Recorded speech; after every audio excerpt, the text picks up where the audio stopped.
Now, a private detective hears a lot of unusual stories. But the particular story I was listening to started to fit into a somewhat familiar pattern. My client, Mrs. Farrell, was worried about her husband. It seemed like he'd gotten himself into some trouble, and unless I missed my guess, I could have filled in the details before she finished talking. Mr. Diamond, my husband seems completely obsessed with this idea that he's involved in a murder. And you're obsessed with the idea that he's not? Yes. Something happened. Something did happen. And I want you to find out what. Well, there is a chance that my findings are not going to agree with your convictions, you know. Well, they say eventually the truth will out. I happen to believe it. Well, give me everything you can. Names, places. There's so little. I noticed that something was terribly wrong when my husband came back from New York last time. That was a month ago. That's back to your home in Cape Cod. Yes. He refused to tell me anything. But a few nights ago, I found him alone in the den. Mr. Diamond, my husband isn't a drinking man, but this particular night, he began to mumble. Well, that he killed somebody? That somebody had been killed here in New York, in a hotel room. Well, what else? There was something about betting on the horses and some men he'd met who had a scheme where they couldn't lose, but they lost. Did your husband send for a lot of money when he was in New York? Why, yes, he did. $25,000. Huh. Well, Mrs. Farrell, I have an idea what happened, but I can only prove it if I catch up with these playmates of your husband. Well, where do you start? By taking you to dinner.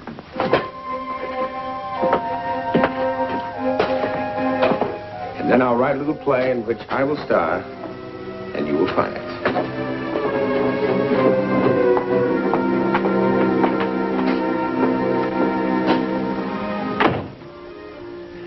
A few days later, I arrived at the Hilldale Country Club at Cape Cod, complete with new suit and identity. Mr. Farrell was worried and preoccupied, but I pretended not to notice. Now, Mrs. Farrell introduced me to her husband and friends as a wealthy industrialist from Canada on my way to a business parley in New York. And I'd been cramming like a schoolboy before an exam to make my bit convincing. During the evening, I met 50 different people, and I stressed the fact that I was leaving on the midnight flyer. One of them, I hoped, had spotted me as a likely prospect. Well, dear, I think we'd better leave now. I'll walk to the car. I have a train to catch. Good night. Good night.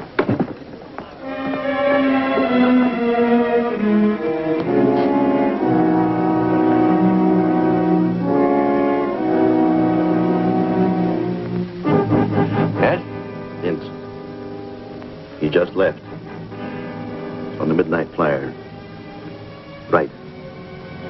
I'd play him against the ponies. He'd figure out that stock market game too quick. Might be pretty tough cooling off afterwards, so don't take any chances.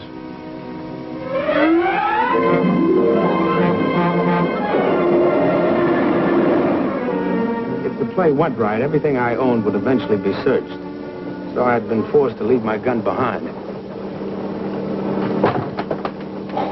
Sorry. I must have jigged when the train jogged. Well, that's all right. You gave me a chance to cheat myself. Well, sorry. Say, I don't suppose you'd like to play a few hands of gin. I don't feel like sleeping. Well, sure thing. Come on. Thanks. I know what they say about playing cards with strangers, so if you want to limit it to matchsticks. That's all right. You look like you have an honest face. My name's Hanson. Nickel a point okay, then? Mine's Carter, and a nickel a point's fine. Now, a man who gambles usually has the something-for-nothing instinct, which these boys count on, so I gamble.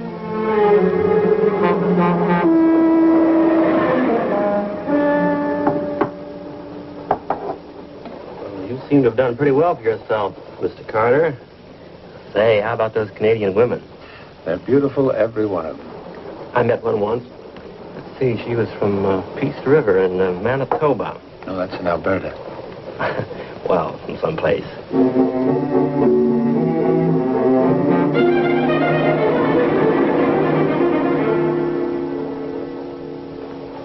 Where do you stay in New York? I have a room at the Savoy. Any friends in New York? No, not a one. Neither have I. Say, I have a suite at the Riviera. It's in Manhattan. It's convenient. The company pays for it. Why don't you move in there?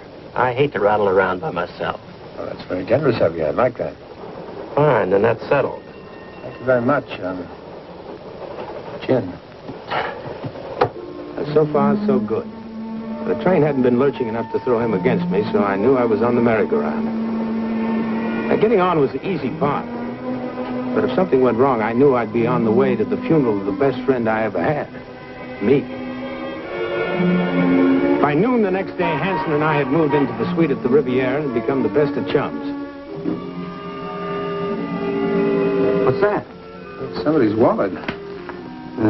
Say, that's quite a bundle.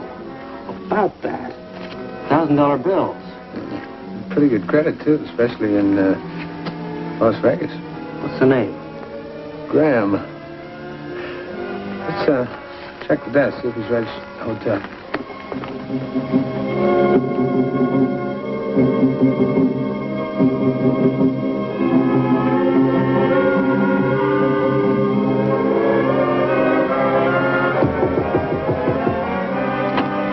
Please go away. I don't want to see any reporters. We're not reporters, sir. And what do you want? I believe you may have lost something. A wallet? Yes. Yes, I did. Come in, please. No offense, sir, but could you identify it? Oh, yes, I can identify it. My name is Graham. Vegas credit cards, newspaper clipping, and a little cash for $5,000. A little cash. Oh, my name's Mr. Carter, Mr. Graham, and this is Mr. Hanson. This is indeed a pleasure. And this is your wallet. Thank you.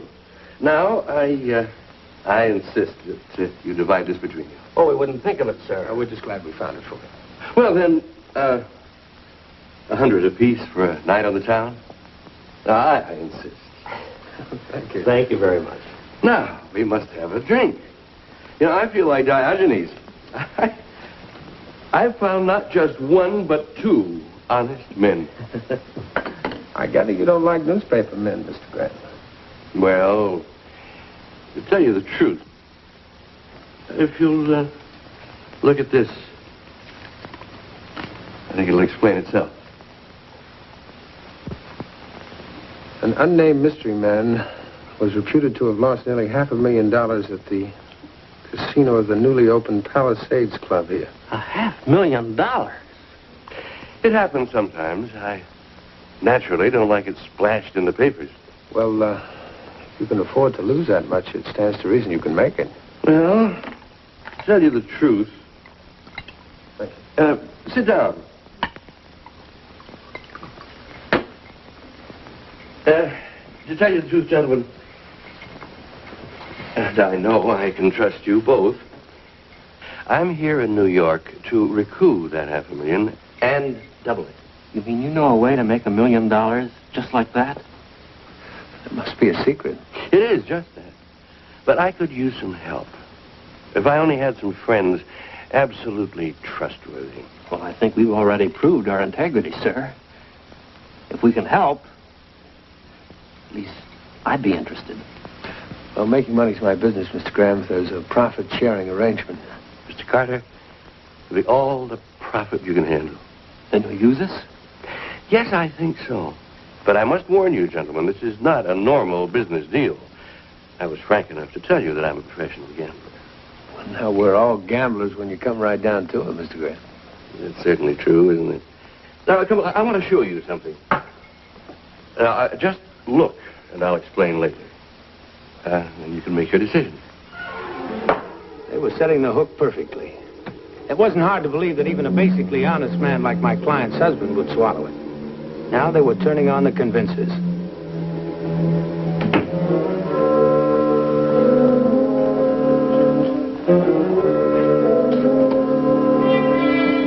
Sir George and Teddy Bear last.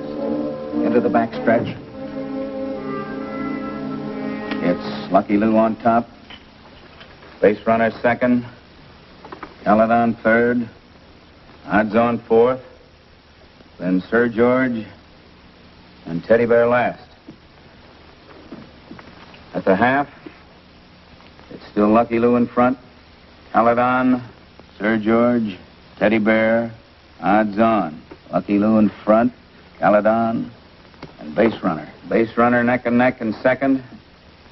Then Sir George, Teddy Bear, and odds on. Going for home, it's... Okay, kiddies, you can relax. We'll send the pigeon up in half an hour. It's very simple. Another suite in this hotel is really the headquarters of the biggest bookmaking combine in the country. Right here in the hotel? Right here. It's quite an organization. They have a man stationed at the racetrack with a hidden walkie-talkie. He broadcasts a running account of the race. The broadcast is picked up by Johnson in the suite upstairs. Johnson rebroadcasts it to the headquarters of the combine. Well, how does that benefit us? What would you say if I were to tell you that Johnson and I have made a little deal? You mean to fake the results? No. Merely to hold back the results for a few minutes. Just long enough for Johnson to phone me the winner, for me to get upstairs and place my bet. And you've got a sure thing. You can't lose.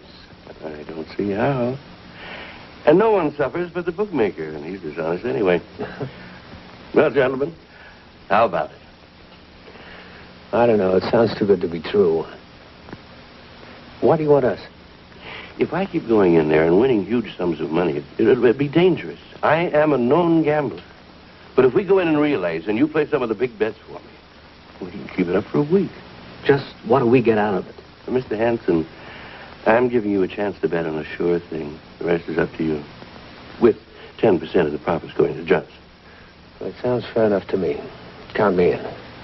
That goes for me, too. Fine. Now, we can have a trial run today.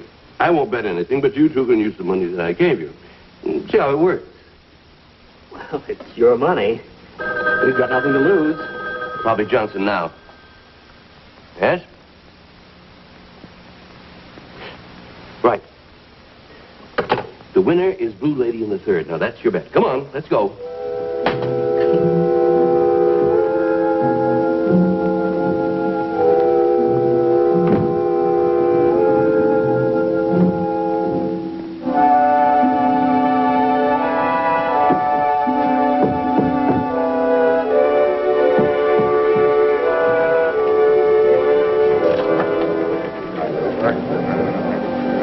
It was a real flashy layup. The most legitimate-looking, illegitimate business I'd ever seen. Graham presented us as friends of his to the manager, and that seemed good enough for him. The third, scratch number 6, tailor-made. Well, Pete, please take good care of my friends, Mr. Carter, Mr. Hanson. Good luck. Certainly. That's 8,560, sir. Let's make our bet. Here's mine. They're at the post Bayside. 200 on Blue Lady to win. 200? Yeah. Well, is that all, boys? Well, that's quite a bit of money. Of course. 200 on Blue Lady. They're off at Bayside. Cookie breaks on top. Tom Thumb second. Skyboy third. Blue Lady and Goldenrod. The half, it's Cookie and Skyboy in front. Tom Thumb third. Goldenrod and Blue Lady. Turning for home, Skyboy. Cookie second. Tom Thumb, Blue Lady, and Goldenrod. Into the stretch, Skyboy, Tom Thumb, Blue Lady, Skyboy, Tom Thumb.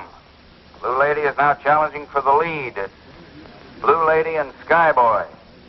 And it's Blue Lady the winner. Skyboy second. She won! And Tom Thumb. Looks like we're in business. Let's get our money. It's official.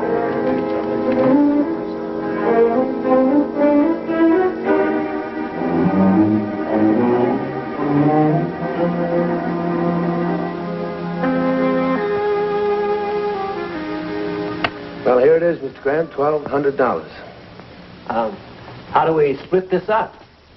You boys divide it. It's yours. Well, no, we couldn't do that. After all, it was your money. Mr. Carter, a few $100 isn't going to help any of us.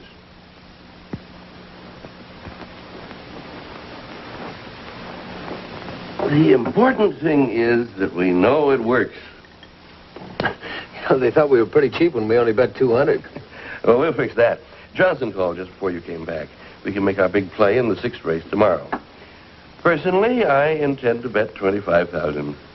I have a few thousands in traveler's checks. Well, if that's the most you can manage, you probably can win a month's wages.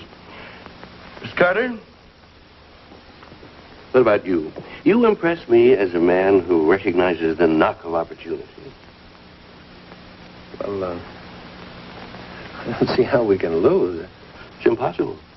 How much can you manage on short notice? Well, I'll bet 25,000 if you will. I like a man of vision, but you'll have to get it quickly. Well, I can call my bank in Canada, and they'll have a draft for me tomorrow. Use my phone. There's no time to waste. Yeah. This is Mr. Carter. I'd like to place a call to the Ontario Bank Limited in Ontario, Canada. I'd like to speak to the bank president, Mr. Jennings. Can you remember those instructions, operator? Yes, Mr. Carter. I remember.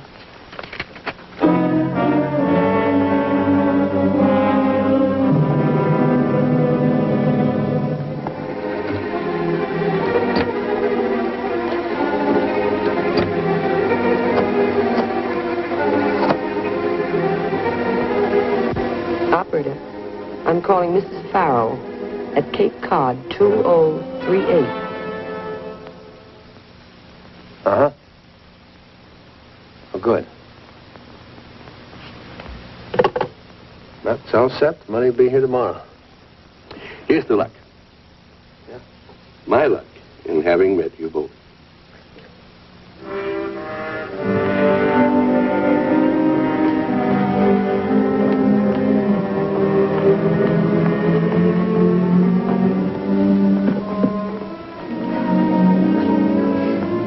Please, Jim, it's just something I had to do. The money itself isn't the most important. Jim, not here. Look, my bank called me. They tell me you had $25,000 transferred to some New York account. I have a right to know why. You haven't confided in me in over a month now. I think I have the same right of refusal.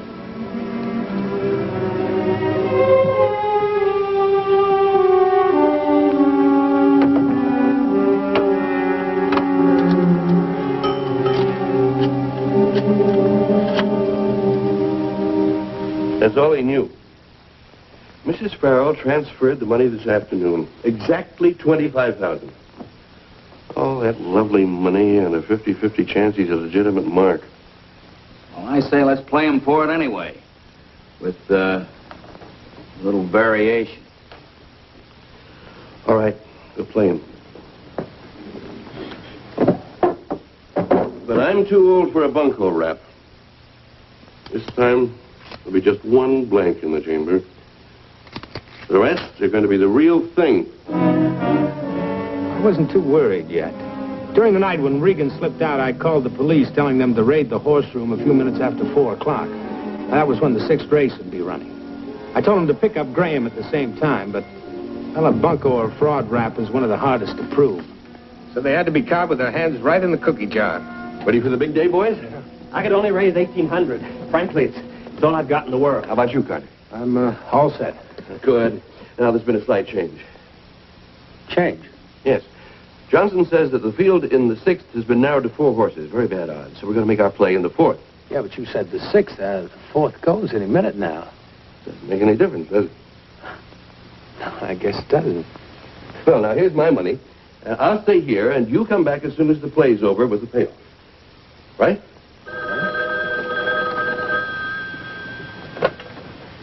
Yes? Got it.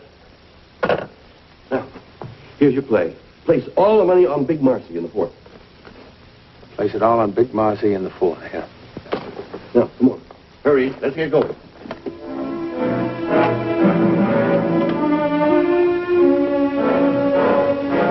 The change of plans could have been for a number of reasons. But it left me on my own without a gun. I could have taken a chance and jumped Regan, but I decided not to. Somehow I kept telling myself this time they were going to lose to me. My police protection wouldn't show for another hour. At the post at Bayside. Come on, hurry up.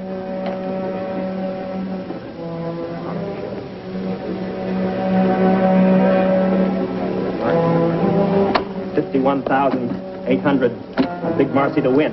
What I needed now was time. Anything to stall for time. And then hope maybe the police would show up early.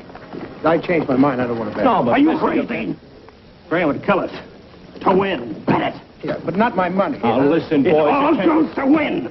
Yeah, but not my money, and I don't want to bet. Oh. They're off at Bayside. Cloudman breaks on top. It's a bet, gentlemen. Sarah Sue second. For Watts here up to Rocky 51-8. third. I'm Big Marcy to win. And Big Marcy. Shadow. Playboy. Are you crazy? What's the matter with you?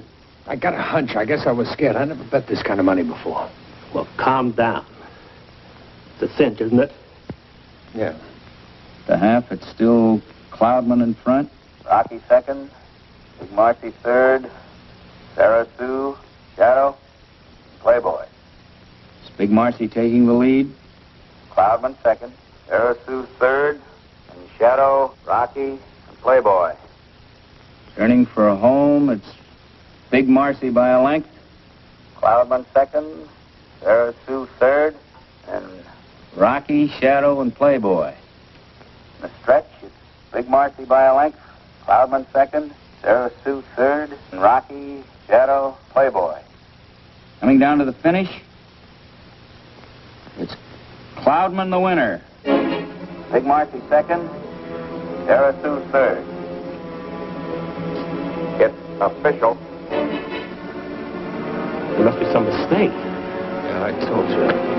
Look, I want my money back. I said no bet. You heard me. I'm sorry. Your bet was to win. Big Marcy placed.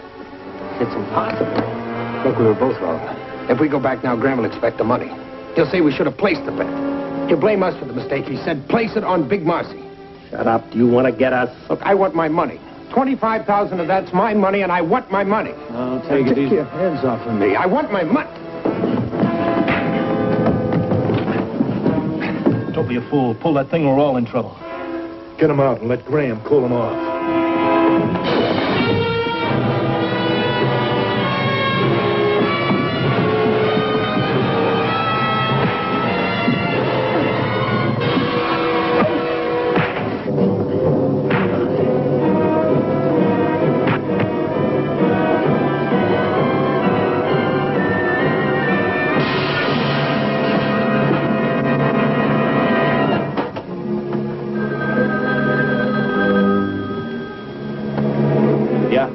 Edgar checked.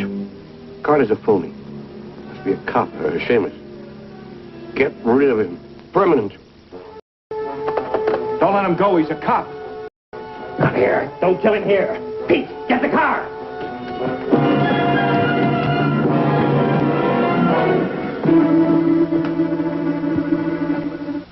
I feel like such a fool. Such a grief. Well, I don't take all the blame. They're informing us. I don't have to our marriage. It's nice, wealthy Canadian once in a while.